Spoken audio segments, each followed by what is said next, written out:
السلام علیکم ورحمۃ اللہ تعالی وبرکاتہ۔ نحمدہ ونصلی ونسلم علی رسولہ الکریم، اما بعد فاعوذ باللہ من الشیطان الرجیم، بسم اللہ الرحمن الرحیم۔ ان اللہ وملائکتہ یصلون علی النبی یا ایہا الذین آمنوا صلوا علیہ وسلموا تسلیما۔ اللہم صلی علی سیدنا ومولانا محمد معدن الجود والکرم وآلہ الکرام وابنہ الکریم وبارک وسلم صلاۃ وسلاما علیک یا رسول اللہ صلی اللہ تعالی علیہ وسلم۔ غسل کا بیان جاری ہے۔ اس سے پہلے غسل کے فرائض بیان کیے گئے اور غسل کا طریقہ بتایا گیا۔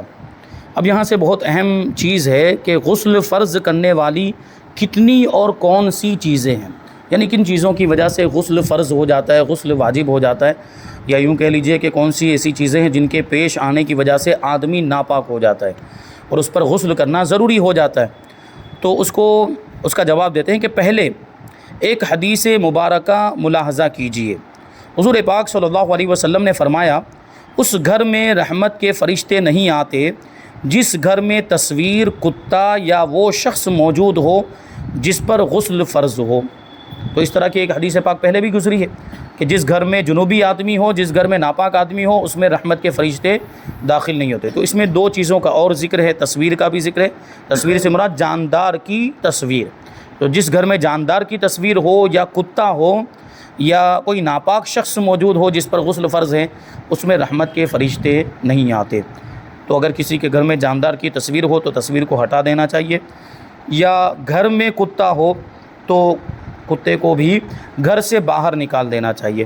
کبھی کسی صحیح مقصد کے لیے کتا پالا جا سکتا ہے، کتا پالنے کی اجازت ہو سکتی ہے جبکہ کوئی صحیح مقصد ہو، جیسے پہرے داری کے لیے۔ تو کتے کے اس طرح کے معاملات اس کو ٹریننگ دے دی جائے تو وہ پہرا دیتا ہے۔ کوئی اجنبی شخص آئے یا کوئی چور وغیرہ آ جائے تو وہ بھونکتا ہے اور آواز کرتا ہے، تو اس سے پتہ چل جاتا ہے کہ کچھ معاملہ ہے۔ تو کتے کو صحیح مقصد کے لیے پالا جا سکتا ہے، لیکن آج کے زمانے میں جس انداز میں کتوں کو پالنے کا رواج ہو گیا ہے، وہ شوق کے طور پر پالتے ہیں اور یہ یوں سمجھے ایک فیشن بن گیا ہے۔ تو اس طرح جو کتے گھروں میں رہتے ہیں، بلکہ وہ صحیح مقصد کے لیے بھی پالا گیا کتا، وہ بھی گھر میں تو نہیں رکھ سکتے ہیں پہرے داری کے لیے، تو وہ تو پہرا کب دے پائے گا جب وہ گھر کے باہر ہو، یعنی دروازے کے باہر اس کو وہاں پر رکھا جائے، تو یہی بہتر ہے۔ تو گھر میں کتا نہیں ہونا چاہیے، کیونکہ کتا جو ہے وہ حلال جانوروں میں سے نہیں ہے، اور اس کا تھوک اور اس کی رال اور اس کے منہ سے نکلنے والی رطوبت یہ سب ناپاک ہے، اس وجہ سے اس کو گھر میں نہیں رکھنا چاہیے۔ اور حدیث پاک میں بھی آ گیا کہ جس گھر میں کتا ہو اس میں رحمت کے فرشتے نہیں آتے، اور وہ شخص موجود ہو جس پر غسل فرض ہو اس میں بھی، ایسے گھر میں بھی رحمت کے فرشتے نہیں آتے۔ تو ناپاک شخص کو جتنا جلدی ہو سکے اتنا غسل کر لینا چاہیے۔ ان چیزوں کی وجہ سے غسل فرض ہو جاتا ہے۔ ایسی حالت میں مسجد میں آنے، تلاوت کرنے، قرآن پاک چھونے اور نماز پڑھنے کی اجازت نہیں، یعنی جس آدمی پر غسل فرض ہے وہ مسجد میں داخل نہیں ہو سکتا، قرآن پاک کی تلاوت نہیں کر سکتا، قرآن پاک کو چھو بھی نہیں سکتا اور نماز بھی نہیں پڑھ سکتا۔ وہ چیزیں اب یہاں پہ بیان کی جا رہی ہے جن چیزوں سے غسل فرض ہو جاتا ہے۔ پہلے نمبر پر ہے منی کا شہوت کے ساتھ جدا ہو کر عضو سے نکلنا۔ شہوت کے ساتھ کا مطلب یہ ہے کہ آدمی مرد ہے تو اس کے آلے میں انتشار ہو، اور ایسی حالت میں منی اپنی جگہ سے جدا ہو جائے۔ منی کا ایک ٹھکانہ ہے، وہاں پر وہ رہتی ہے، اور وہ شہوت کے ساتھ جدا ہو کر وہاں سے نکل گئی، عضو سے باہر نکل گئی، عضو مخصوص سے، تو ایسی صورت میں غسل فرض ہو جائے گا۔ اب اس کے یہ منی کے شہوت کے ساتھ نکلنے کے جائز طریقے بھی ہو سکتے ہیں، ناجائز اور حرام طریقے بھی ہو سکتے ہیں۔ تو بہرحال شہوت کے ساتھ جب بھی منی نکلے گی تو اس سے غسل فرض ہو جائے گا۔ اب یہاں پہ شہوت کی قید لگائی، کیونکہ کبھی ہو سکتا ہے کہ بغیر شہوت کے بھی منی نکل جائے، جیسے بہت زیادہ بوجھ اٹھانے کی وجہ سے کبھی ہو سکتا ہے کہ وہ منی نکل جائے، تو وہاں شہوت کا معاملہ نہیں ہوتا ہے تو غسل فرض نہیں ہوگا، لیکن وضو بہرحال ٹوٹ جائے گا۔ تو یہاں جو یہ چیز ہے وہ یہ ہے کہ منی جو ہے وہ شہوت کے ساتھ اپنی جگہ سے جدا ہو کر نکلے، ایک چیز۔ اور دوسرے نمبر پر ہے سوتے ہوئے منی کا نکل جانا۔ جس کو احتلام کہا جاتا ہے، یعنی آدمی سو رہا ہوتا ہے اور اس کو شیطان جنسی مناظر دکھاتا ہے، آدمی محسوس کرتا ہے کہ وہ خود ہی اس کو انجام دے رہا ہے، اور اس میں جب انزال ہوتا ہے، منی خارج ہوتی ہے، تو یہاں پر بھی منی خارج ہو جاتی ہے، انزال ہو جاتا ہے، خواب کے اندر ہی، سونے کی حالت ہی میں، اس کو احتلام کہا جاتا ہے۔ تو احتلام سے بھی غسل فرض ہو جاتا ہے۔ تیسرے نمبر پر ہے عورت کی شرمگاہ میں مرد کی شرمگاہ کا داخل ہونا۔ اگر مرد کی شرمگاہ کا صرف اوپر کا حصہ داخل ہوا تب بھی دونوں پر غسل فرض ہو گیا، اگرچہ دونوں میں سے کسی کو بھی انزال نہ ہوا ہو۔ یہاں پر صرف داخل ہونے سے ہی غسل فرض ہو جاتا ہے، یعنی مرد کی شرمگاہ کا اوپر کا حصہ جس کو حشفہ کہا جاتا ہے، وہ اتنا حصہ بھی اگر داخل ہو گیا تو اس سے دونوں پر غسل فرض ہو جاتا ہے، بگرچہ منی خارج ہوئی ہو یا نہ ہوئی ہو، دونوں کو غسل کرنا پڑے گا۔ اب چوتھے نمبر پر ہے کہ عورت کا حیض ختم ہو جانا۔ جو عورت کو ماہواری خون آتا ہے، جب وہ مکمل ہو جائے گا، جب وہ ختم ہو جائے گا تو اس پر غسل فرض ہو جائے گا، غسل کرنا ضروری ہو جائے گا۔ اور پانچویں نمبر پر ہے عورت کا نفاس ختم ہو جانا۔ نفاس کی تفصیل اس سے پہلے آ چکی ہے، یعنی بچہ پیدا ہونے کے بعد جو خون آتا ہے اس کو نفاس کہا جاتا ہے۔ جب اس کا سلسلہ موقوف ہو جائے، جب وہ خون آنا بند ہو جائے، نفاس ختم ہو جائے، تو عورت پر غسل کرنا واجب ہو جاتا ہے۔ تو یہ چیزیں ہیں، 5 چیزیں یہاں پر بیان کی گئی ہیں، ان کی وجہ سے غسل فرض ہو جاتا ہے۔ اب اس کے کچھ متفرق مسائل، کچھ الگ الگ ڈیفرنٹ مسائل بیان کریں گے۔ پہلے نمبر پر ہے کہ مرد کے بال اگر گوندھے ہوئے ہوں تو غسل کس طرح ہوگا؟ گوندھے ہوئے ہونے کا مطلب کیا ہوا؟ بال کی چوٹی بنا لی، یا بال میں گانٹھیں اس طرح یہ لگا دیا، بالوں کو ایسے باندھ دیا کسی چیز سے۔ کبھی ہو سکتا ہے ایسے کسی کے بڑے بال ہیں تو وہ چوٹی وغیرہ بنا لے، حالانکہ مرد کو چوٹی بنانے کی اجازت نہیں، یہ عورتوں سے مشابہت ہے، اور مرد کو عورتوں سے مشابہت اختیار کرنا، ان کے جیسی شکل و صورت اختیار کرنا حرام ہے۔ اسی طرح عورتوں کے لیے بھی حکم ہے کہ عورتوں کو مردوں جیسی وضاقتہ اختیار کرنا یا مردوں کی مشابہت اختیار کرنا حرام ہے۔ بہرحال اگر کسی مرد نے ایسا کر لیا، چوٹی وغیرہ بنا لی یا بالوں کو باندھ لیا ہے، تو ایسی صورت میں وہ غسل کیسے کرے گا؟ جواب کہ اگر مرد کے سر کے بال گندھے ہوئے ہوں تو انہیں کھول کر جڑ سے نوک تک پانی بہانا فرض ہے، کیونکہ مرد کو عام طور پر چوٹی باندھنے کی ضرورت نہیں پڑتی ہے، بال کو اس طرح گوندنے کی ضرورت نہیں پڑتی ہے۔ اس نے ایسا کیا ہے جو اس کے لیے ناجائز تھا، تو ایسی صورت میں بالوں کو کھولنا پڑے گا۔ چوٹی وغیرہ بنا لی، جوڑا بنا لیا ہے، اس کو کھول کر بالوں کی جڑ میں بھی پانی پہنچانا پڑے گا، اور پورے بالوں میں نوک تک پورے بالوں کو بھی دھونا ضروری ہوگا۔ آگے سوال ہے کہ عورت کے بال اگر گوندے ہوئے ہوں تو اس کے لیے کیا حکم ہے؟ دیکھیں اب عورت کا الگ حکم ہے، کیونکہ عورت عام طور پر چوٹی بناتی ہی ہے، عورت اکثر جوڑا اس کا ہوتا ہے، چوٹی ہوتی ہے، تو اس کے بارے میں کہتے ہیں کہ عورت پر صرف بالوں کی جڑ تر کر لینا ضروری ہے، کھولنا ضروری نہیں، بالوں کو کھولنا ضروری نہیں۔ ہاں اگر چوٹی اتنی سخت گندھی ہوئی ہو کہ بے کھولے ہوئے جڑیں تر نہ ہوں گی تو پھر کھولنا ضروری ہے۔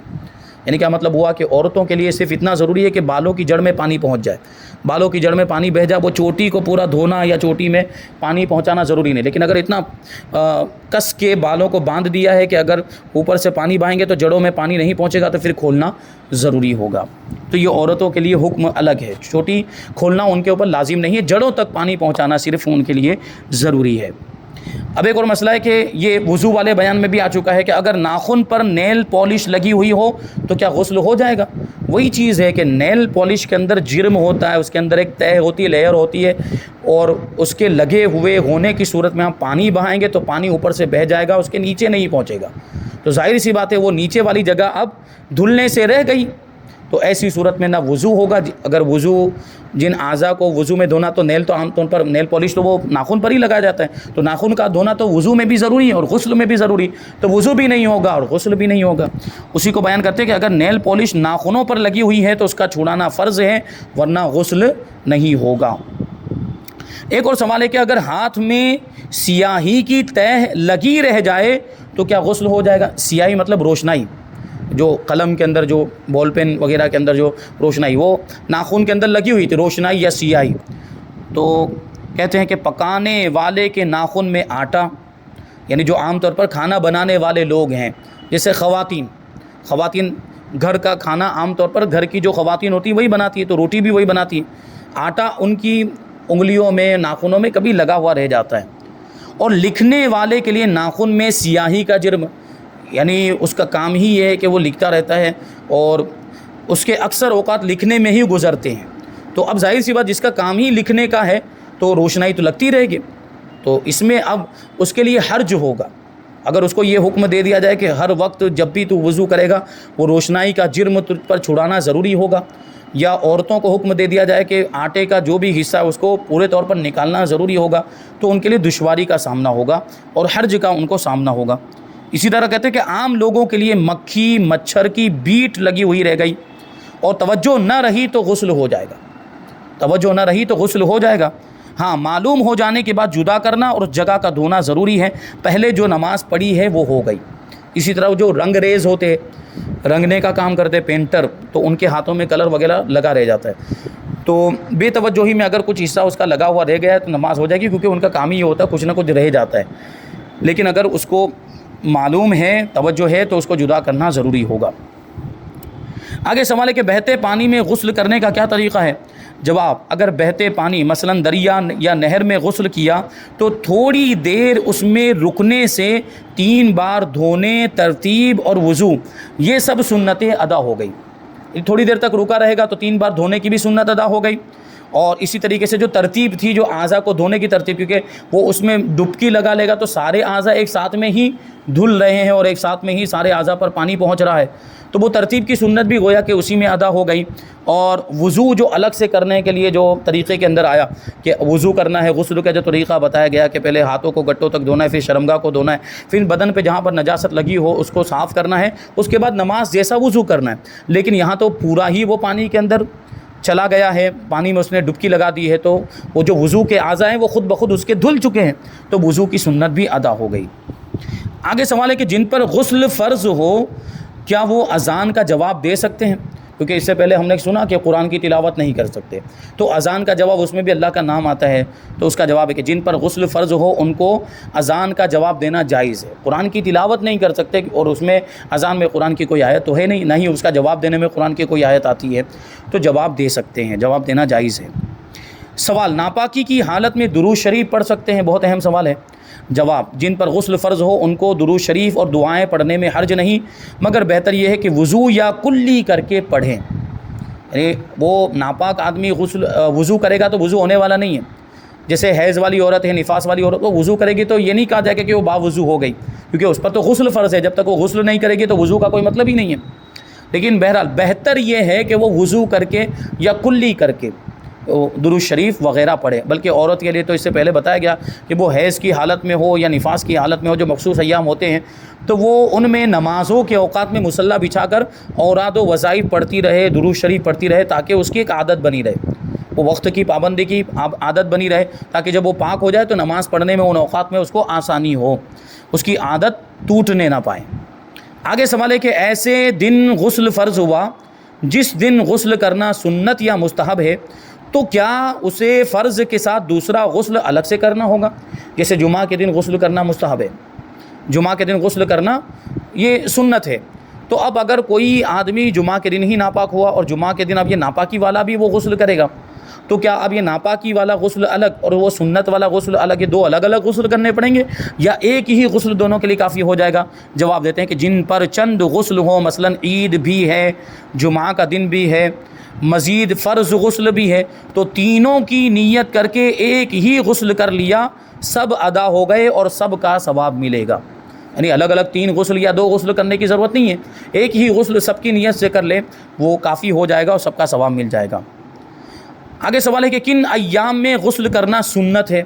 وہی بات آ گئی، کہتے ہیں جمعہ کے دن غسل کرنا سنت ہے، عید الفطر یعنی رمضان کی جو عید ہوتی ہے، بقرہ عید اور عرفہ کے دن یعنی 9 ذی الحجہ کو، اور احرام باندھتے وقت نہانا سنت ہے، احرام باندھنے سے پہلے غسل کر لینا سنت ہے. آگے سوال ہے کہ کن مواقع پر غسل کرنا مستحب ہے؟ سنت بتا دیا، اب مستحب بتا رہے ہیں. مستحب کا مطلب ہے کہ غسل کریں تو ثواب ہے، نہیں کریں گے تو کوئی گناہ نہیں ہے. اور سنت میں بھی یہی حکم ہوتا ہے، لیکن سنت کا درجہ مستحب سے تھوڑا زیادہ ہوتا ہے، اس میں ثواب بھی تھوڑا زیادہ ہوتا ہے. تو اس کا جواب دیتے ہیں کون سے ایسے مواقع ہیں جہاں پہ غسل کرنا مستحب ہے. پہلے نمبر پر وقوف عرفات، حج کے ارکان میں سے ایک وقوف عرفہ ہے، وہاں میدان عرفہ میں جا کر ٹھہرتے ہیں، تو اس کے لیے غسل کرنا مستحب ہے۔ دوسرے نمبر پر وقوف مزدلفہ، مزدلفہ بھی ایک جگہ کا نام ہے، وہاں بھی وقوف کیا جاتا ہے، وہاں بھی حاجی جا کر ٹھہرتے ہیں، اس کے لیے غسل کرنا مستحب ہے۔ تیسرے نمبر پر حاضری حرم، حرم کی حاضری کے لیے، حرم میں داخل ہونے کے لیے غسل کرنا مستحب، اگرچہ ناپاک نہیں ہے تو ناپاک نہ ہونے کی وجہ سے داخل تو ہو سکتا ہے لیکن غسل کر لینا بہتر ہے۔ چوتھے نمبر پر حاضری سرکار اعظم صلی اللہ علیہ وسلم، یعنی حضور پاک صلی اللہ علیہ وسلم کے روزے پر حاضر ہونے کے لیے غسل کر لینا مستحب ہے، اگرچہ ناپاک نہ ہو جا سکتا ہے لیکن بہتر کیا ہے کہ غسل کر لے، مستحب ہے۔ پانچویں نمبر پر ہے دخول مینا، یعنی مینا جو ایک جگہ ہے وہ بھی وہاں پر وہ جمرات کو کنکریاں ماری جاتی ہے تو وہاں پر بھی جانے کے لیے غسل کر لینا مستحب ہے۔ نمبر 6 جمروں پر کنکریاں مارنے کے لیے تین دن کنکریاں مانی جاتی ہے تو تینوں دن غسل کر لینا مستحب ہے۔ نمبر 7 شب برات، یعنی شعبان کی 15ویں رات جس کو شب برات کہا جاتا ہے، بڑی رات، اس میں بھی غسل کرنا مستحب ہے۔ نمبر 8 شب قدر، یعنی رمضان کے اندر شب قدر جو عام طور پر ہم 27 کو شب قدر کے طور پر مناتے ہیں، 27ویں شب کو، حالانکہ وہ شب قدر تو رمضان کے آخری عشرے کی طاق راتوں میں سے کوئی بھی رات ہو سکتی ہے، تو اس کا مطلب کیا ہوا، بہتر یہ ہے کہ ہر طاق رات میں وہ غسل کر لے، تو ہر طاق رات میں غسل کرنے کا جو مستحب عمل ہے اس مستحب عمل پر یہ مستحب پر عمل ہو جائے گا۔ اور 9ویں نمبر پر ہے طواف، یعنی خانہ کعبہ کا طواف کرنے کے لیے غسل کرنا مستحب ہے۔ اور 10ویں نمبر پر ہے عرفہ کی رات۔ اور 11ویں نمبر پر ہے مجلس میلاد شریف کی محفل میں جانے کے لیے غسل کر لینا مستحب ہے۔ اور 12ویں نمبر پر دیگر مجالس خیر میں حاضری کے لیے، کوئی بھی نیکی والی محفل ہے جیسے بیان کی محفل ہے اور اس طرح ذکر و اذکار کی محفل، ختم کی محفل ہے، تو اس میں جانے کے لیے بھی غسل کر لینا مستحب ہے۔ اور 13ویں نمبر پر ہے مردہ نہلانے کے بعد غسل کرنا مستحب ہے۔ 14ویں نمبر پر مجنون کو جنون جانے کے بعد، پاگل تھا، جنون طاری ہو گیا، پھر وہ جنون کی کیفیت دور ہو گئی تو اب اس کے لیے بہتر یہ ہے کہ وہ غسل کر لے۔